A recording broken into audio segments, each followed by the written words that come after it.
All right, we're good. Good evening, ladies and gentlemen, and little sharks everywhere.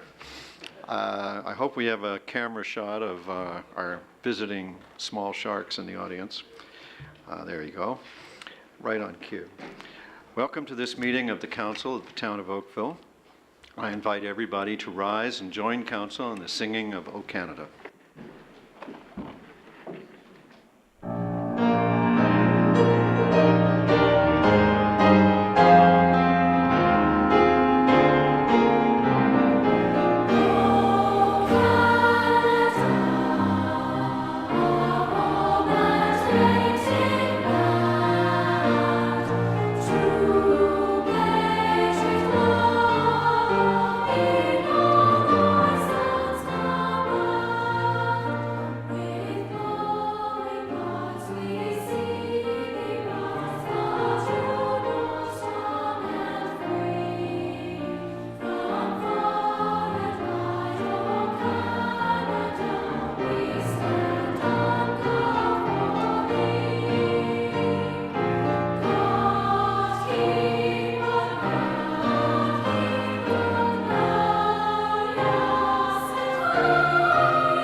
Thank you. Please be seated. I will now give our opening prayer, followed by a moment of silent reflection, and then we'll begin our meeting. God grant us understanding and patience, that justice, truth, and honesty may be evident in our decisions. Make us mindful of the needs of the people throughout the town of Oakville. Help us govern with the wider community in mind, and so create in us a desire for progress and responsible action. We ask this in your name. Amen.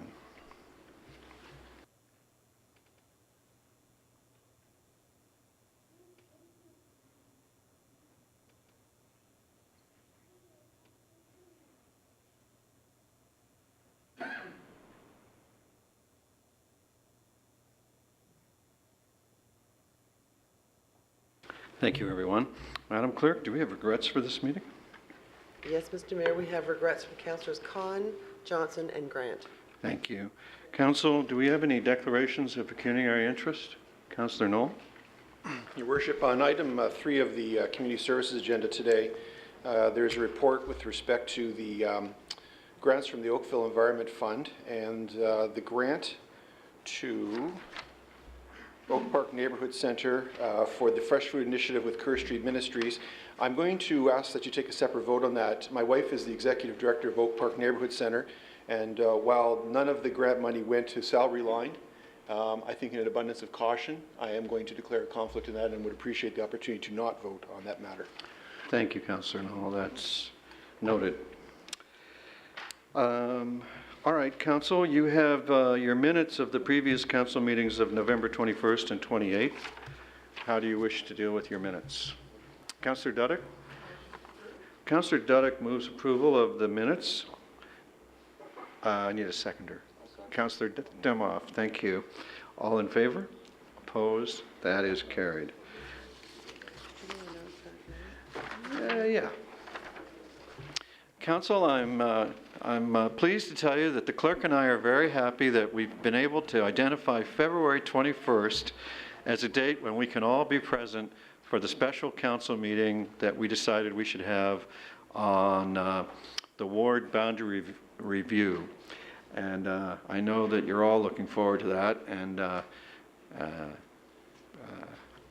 February 21st, and we'll also be putting out proper public notice to it as well.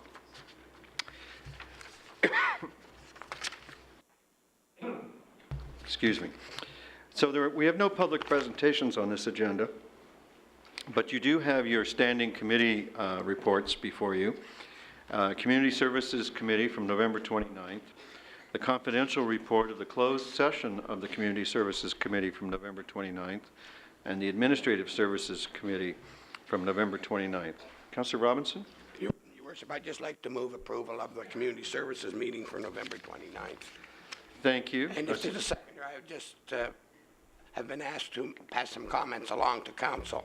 The delegation that was here at the Community Services meeting decided that they didn't plan to attend tonight and delegate, but they asked me if I would pass along to council how pleased they were the way that event of theirs, the harbors issue, was dealt with, and that the committee and presumably the council tonight will incorporate the amendment that they asked be made at CSC.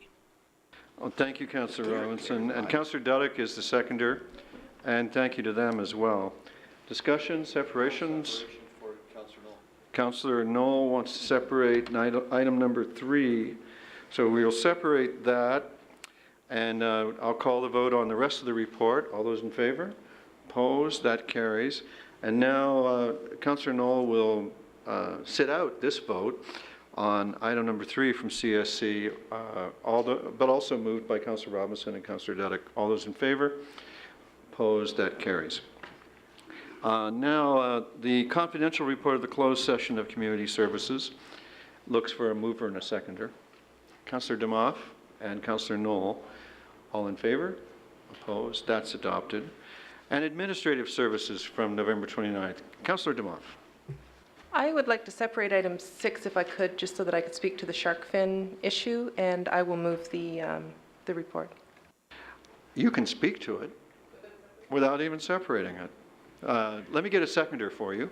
Councillor Elgar seconds. Councillor Demoff, you have the floor.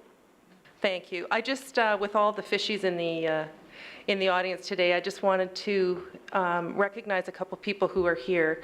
Wendy Perkins, who brought the issue to my attention and to all of council's attention, and at the same time Michael Howie, who's not here, was writing about it in the newspaper. Phil Gillies from Wild Aid Canada came to delegate to council and has been working tirelessly on this. And Jennifer is here from United Conservationists. She works with Rob Stewart, and Rob risked his life to make shark water, has been dedicating his life to saving sharks, and is actually making a difference in changing the world right now. And the only thing I wish is that Councillor Khan were here tonight, because I'd just like to say thanks to Max for his support and all of the members of council in supporting this an awesome initiative, because actually it's not awesome, it's jawsome. So thank you all.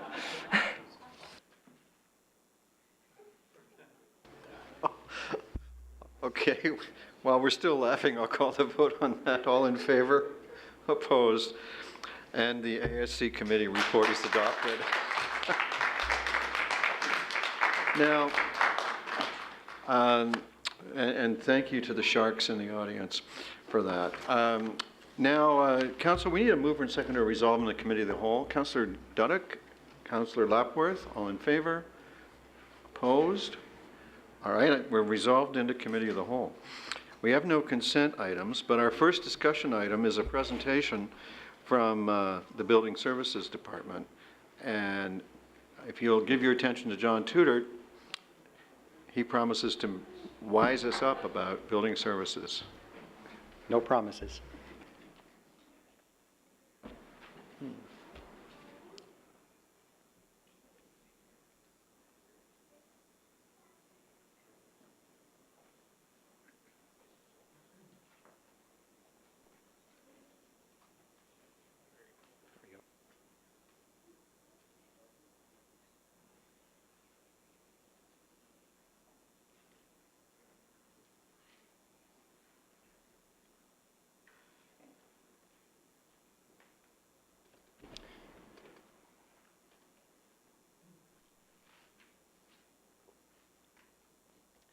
Good evening, Mayor Burton and members of council.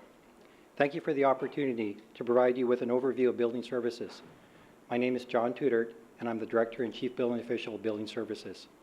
I represent a department of provincially qualified staff who are helping build Oakville into the most livable town in Canada. Tonight's presentation will highlight and define the roles and responsibilities of all the players involved in the building permit process. I will lead you through the evolution of the building code and end with the potential changes of the upcoming code and future challenges. Building services consists of two divisions: permit and zoning, including committee of adjustment, and inspections. Ensuring that these functions operate smoothly and seamlessly are three individuals: Dennis Doe, Supervisor of Zoning and Committee of Adjustment. Dennis is responsible for the administration of the zoning bylaw and Committee of Adjustment. Frank Zabukovic, Supervisor of Code Review, is responsible for the intake of permit applications and plans. And Martin Pusick, Manager of Inspections, is responsible for the inspection team that carries out the inspections on all new construction in the town of Oakville. This flow chart will illustrate the process of a typical residential building permit. It is the role of the builder to market and design a product. The builder is responsible to hire provincially qualified designers who prepare plans for building permit review. The builder determines whether the design will exceed the minimum requirements of the building code. Staff review the drawings for structural and mechanical compliance. Plans that do not comply are sent back to the builder for redesign. Staff cannot take on the designer's role by recommending alternate designs. The plans are also reviewed for zoning compliance and any other applicable law. The builder receives the issued permit and he commences construction. The builder is required to build to the reviewed drawings and to the code. As the construction progresses, the builder calls for the provincially prescribed inspections and cannot proceed until the inspection has been passed. The quality of work and the timeline to complete the project is the responsibility of the builder. The building code does not give our building staff the authority to require the builder to complete a project within a defined timeline. Inspections are conducted at provincially prescribed stages. There are 15 required inspections that staff will conduct. Inspections include footings, backfill, framing, rough and heating and plumbing, insulation, and final inspection. Inspection staff reviews the construction with respect to the submitted plans and the building code. The inspector's scope of review, though, is limited due to the nature of construction. For example, the inspector cannot physically see or count every nail. The builder ultimately is responsible for building in accordance with the code. Upon staff's completion of the occupancy inspection, the homeowner moves in. With the building permit closed, our role has ended. With the new technology that is available and permitted under the building code, the homeowner needs to educate themselves prior to their purchase. The homeowner also needs to be aware of the reporting requirements to Terrion, should there be issues with their purchase. Terrion steps in where the building official leaves off. Terrion provides the homeowner with a warranty for their home and is there to resolve disputes between the builder and the homeowner. It was at a building officials conference just a year after 9/11 that the keynote speaker said that as building officials, our role is similar but different from first responders. We are the silent defenders that ensure that the residents of Oakville have safe, secure, and sanitary living conditions.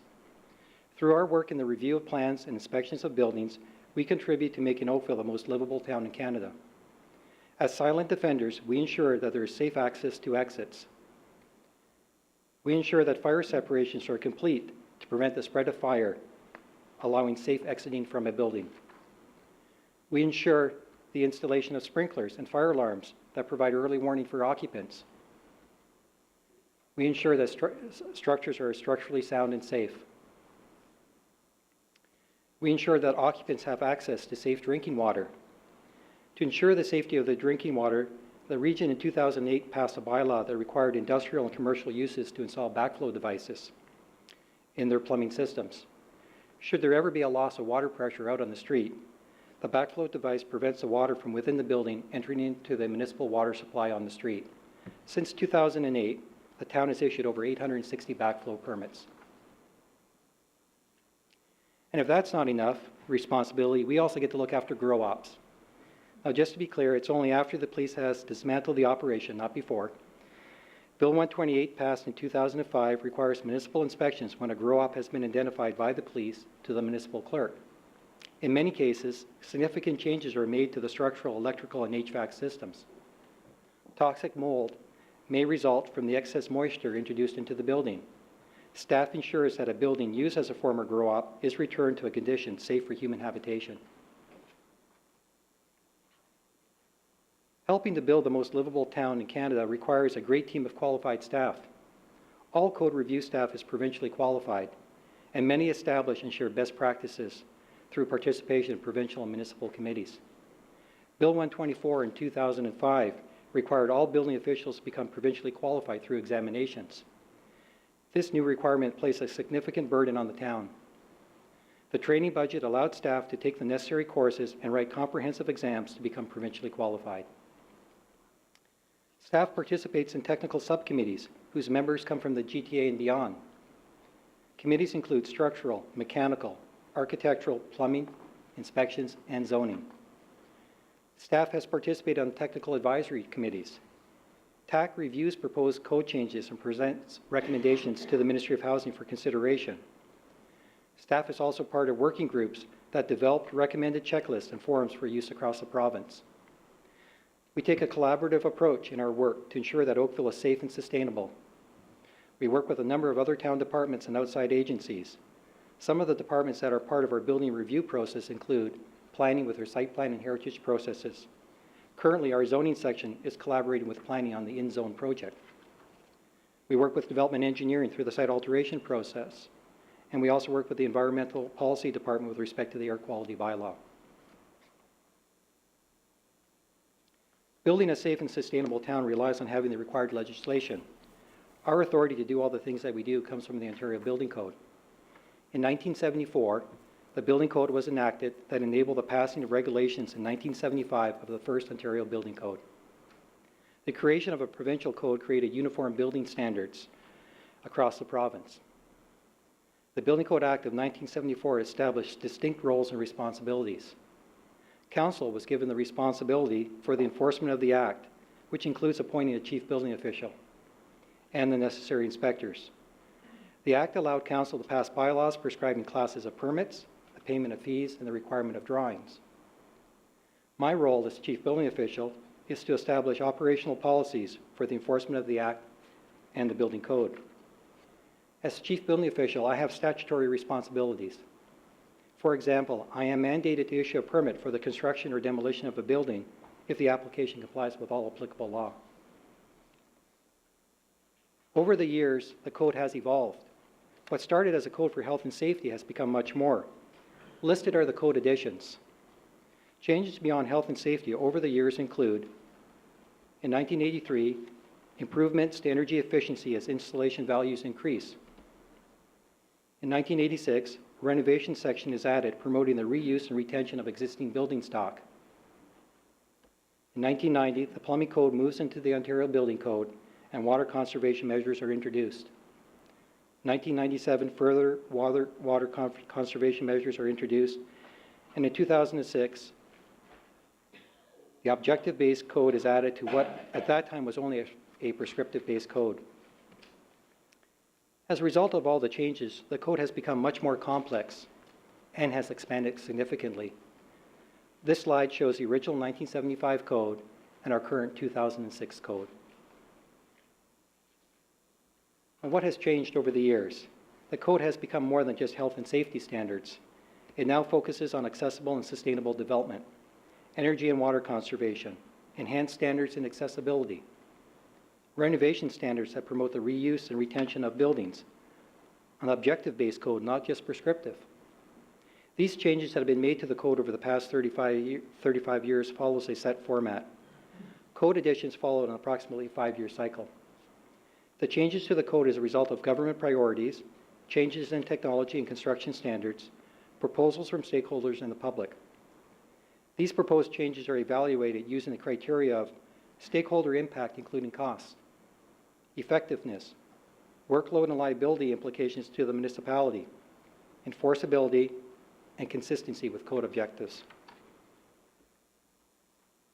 To encourage innovation in building design and systems, the Ontario government introduced the objective-based code in 2006.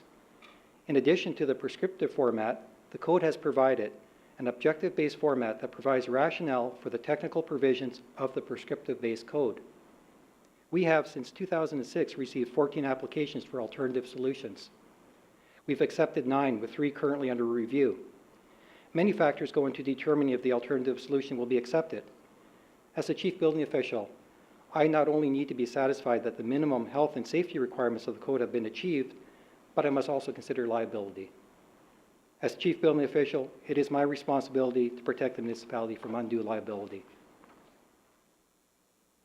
An example of an alternative solution using the objective format of the code is straw bale construction that we currently have here in Oakville. Staff reviewed the proposal based on reports provided by the architect that explain how the straw bale system met the objective statements of the code. Based on those reports and our research, we accepted the alternative solution. The following slides are some examples of changes beyond health and safety that we've seen over the years. The collection of rainwater for the use of flushing toilets. At St. Thomas Aquinas, rainwater is collected off the football field, stored in tanks, and used as grey water for the flushing of toilets. We've seen solar and photovoltaic collectors used to heat water and provide electricity to buildings. We've seen geothermal installations. We've seen both the loop type and the well type. Though not code required, we are seeing buildings being built to LEED standards. Some of the buildings are our own town facilities. For example, 16 Mile Sports Complex, the Transit Facility, and QE Park. In addition, our future hospital will be built to a LEED standard. Making buildings more accessible benefits the community. From curb cuts in parking areas to lever-type door handles, handrail extensions, power door operators, and barrier-free ramps, buildings are becoming much more accessible. Under the current 2006 code, there have been some recent changes that have come into force in 2011, and some changes that will take effect in January 2012. New for 2012 is a required increase in energy efficiency for both the residential and large building sectors. Builders of residential homes will have a choice to build between a new higher prescriptive standard, as prescribed in the code, or build to a performance-based standard. The performance-based standard adopted by the code is EnerGuide 80. EnerGuide 80 is a standard measure of a home's energy performance, measured on a yardstick or scale from 0 to 100, and obtained through a blower door test. A new house as built to current code standards would be in the range of 65 to 72. An energy-efficient house would be built to EnerGuide 80 would be between 80 and 90. Also new for 2012 is a requirement that builders obtain occupancy permits prior to occupancy of a residential unit, other than apartments. Under current code requirements, the builder can move homeowners in without an occupancy permit. This new requirement provides additional protection for the purchaser. Changes that became effective on January 2011 were complete applications and carry-on reporting.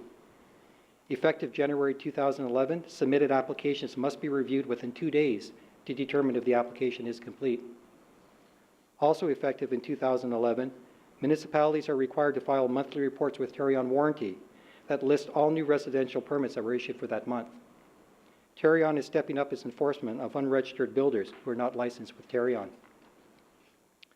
The current code was to be replaced in 2011. However, the new code has been delayed, and it's now expected to be out by the end of 2012. Some of the themes of the next edition are shown on the following slides with these potential changes.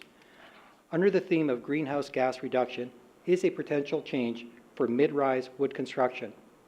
Currently, the Ontario Building Code limits combustible construction to 4 stories.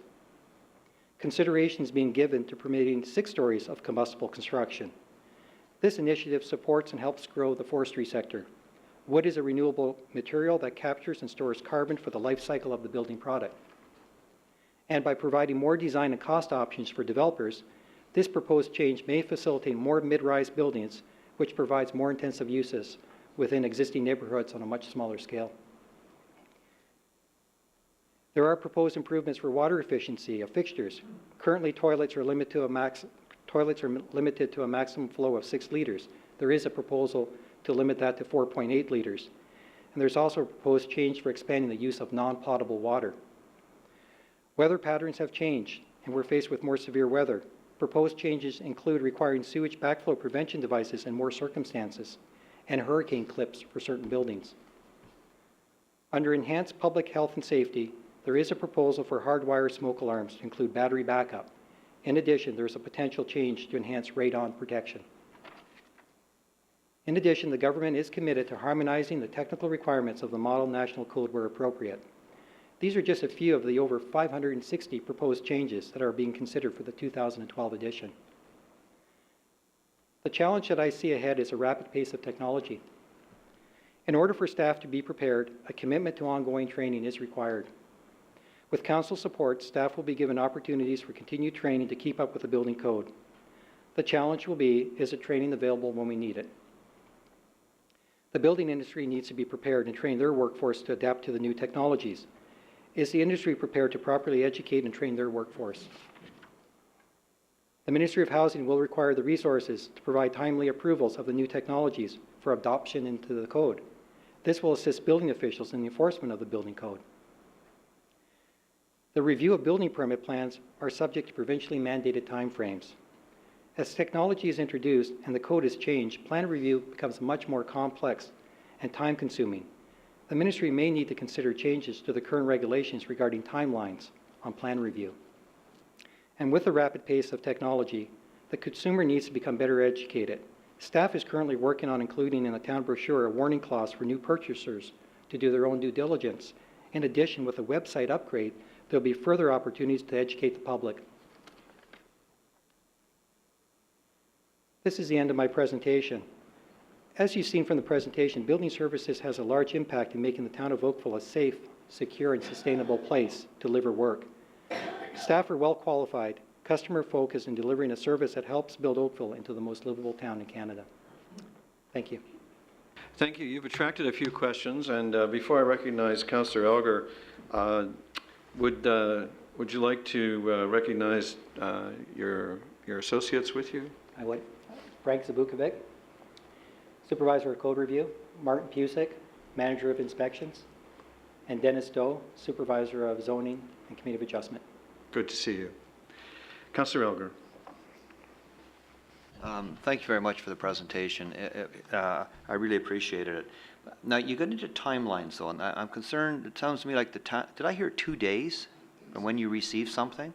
So the two, through you, Mayor Burton, Councillor, the 2-day time frame is for staff to determine if the application is complete and meets all applicable law. It does not include the review plan review timeline.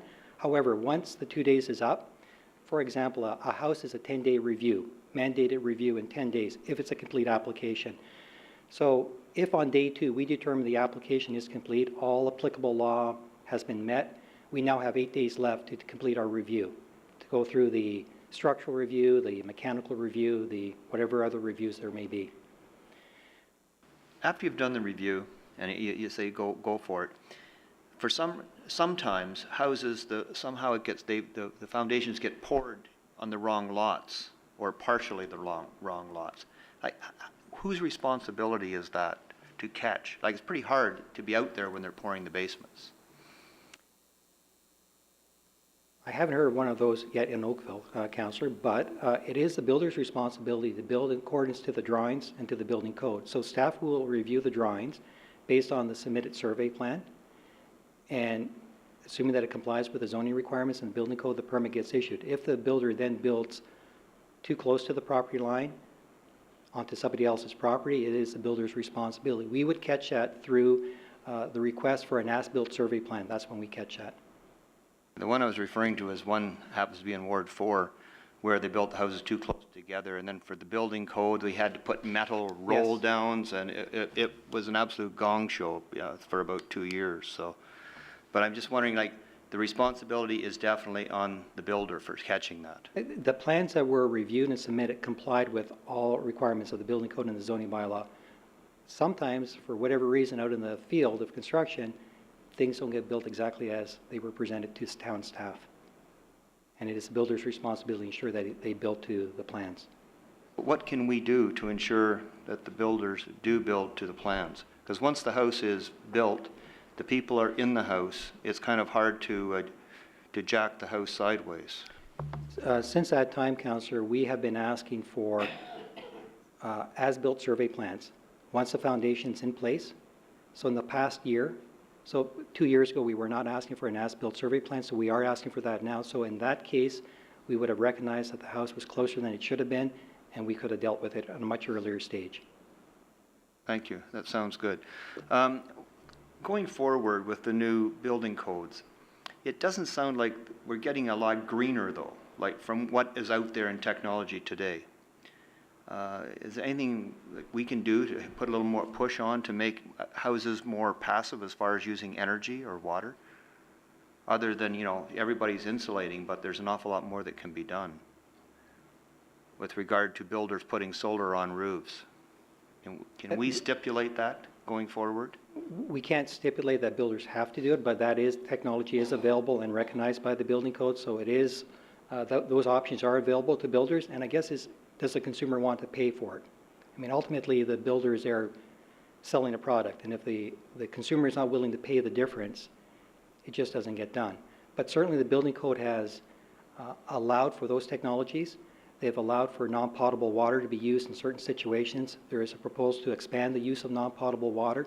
So it's there in the code, but it's fairly new, and it's just probably hasn't caught on to the extent that you would like to see it, but we are seeing it slowly. There's no way we can demand ICF for pouring of foundations or for solar anywhere. No, we can't. Thank you. You're welcome. Thank you, Councillor Elgar. Others? Councillor Knoll.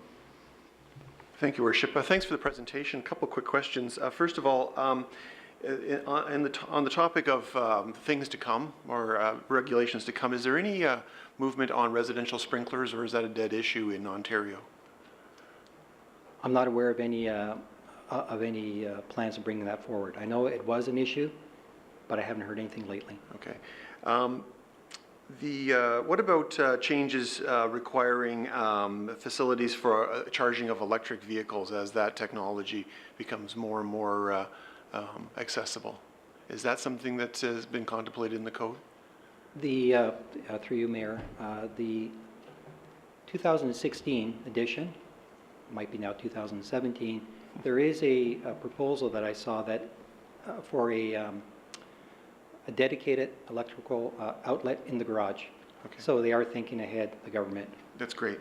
A comment and a suggestion. So I really like your idea of providing more information about due diligence. That's been something I think that for those of us that have greenfield communities, I guess everybody has this problem. Even the worst case scenario is somebody moving in and saying, I didn't know this, I didn't know that, and coming to the councillor expecting redress on what are essentially consumer issues. So I really think that's a great idea. Will you also be including in that education, whether it's on the website, in brochures, will you also be including responsibilities for pre-assumption living, so to speak, all those, that period prior to the assumption of the subdivision when, for example, in Oak Park, where people were laying down materials, hard surface materials where they weren't supposed to be, et cetera, will that also be part of that education process? We, through you, Mayor Byrne, we envision that our warning clause would go in a community brochure that would cover off a lot of different departments, and one of those would be what you've just spoken. And how would you propose to actually get this information out to prospective buyers or people who are in fact buying? Will it become a requirement under our development agreements with developers that they make this material, they put this in people's hands or have them sign for it? Will there be some form of something more than just having a brochure on a rack? Because it's a great idea, but only if it gets read and paid attention to. The thought right now is that I believe through the development agreements, there is a requirement in the sales office that this literature is available, has to be available, and we could also consider other methods as well. Perhaps through the development agreement that it's right in the purchase agreement. Yeah. There is and we'll be speaking with legal on that. Yeah, if you could, because I think if you actually required that the vendor actually gets sign off on that material, it'd become a lot easier. I think they might take it more seriously if they have to sign something. And the last thing is a suggestion, Your Worship, and this goes to the whole team. I think these education sessions are excellent, and my suggestion would be that you do a best of video and put it on town TV so that residents could actually click on, you know, the building presentation, the planning presentation, et cetera, because this is great information, and I'd hate to see it simply get, I guess, I won't say lost, but neglected by the community because it's buried in a council meeting. So if it was to be available on a one-click basis on each department, I think it'd be fantastic, and you'd all be stars. Thank you, Councillor Knoll. Mr. Tudor, before you leave, I missed, I'm not sure I heard you correctly. The occupancy permit, when does that take effect? So the occupancy permit, along with the new energy efficiency requirements, it takes effect on all applications made January 1st, 2012. So Thank anything prior to January 1st, 2012, it would not be applicable to, but all applications made from January 1 on will be. Thank you for that. I appreciate that clarity. I know there are people in town who have cared about that issue for a number of years. Maybe this will give them some peace and relief. So thank you very much for the report. I'll look to council for a mover and seconder. Councillor Knoll and Councillor Elgar. Mover, you're in committee of the whole. Pardon? You only need a mover because you're in committee of the Yeah, we never did that, so since we're about to come out. Moved by Councillor Knoll and seconded by Councillor Elgar that we received the report. All in favor?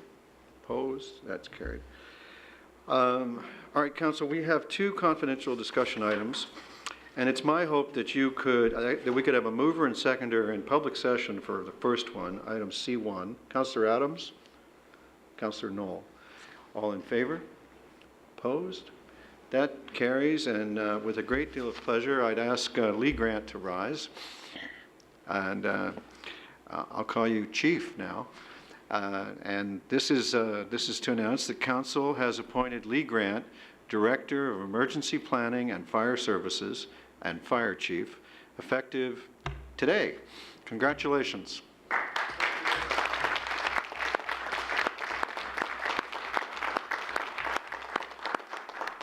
Now, I understand that you might have been chief in Peterborough. Yes, Mr. Mayor, I was chief in Peterborough for a little over 13 years of the 28 years I worked there. Well, then, it's my personal congratulations. You've passed your audition here. Thank you very much. I know you'll serve us well. All right, Council, now mover and seconder to resolve into a closed session to deal with a matter relating to labor relations or employee negotiations as provided for in Section 239(1) of the Municipal Act is needed. Councillor Lapworth and Councillor Adams, all in favor? Opposed? That carries. Excuse me. Madam Clerk, would you rig the chamber for a closed meeting? All right. Council now resumes its public session. And Council has met in a closed meeting to deal with a matter relating to labor relations or employee negotiations as provided for in Section 239.1 of the Municipal Act. And we now need a motion to rise and report. Councillor Demoff, thank you. All in favor?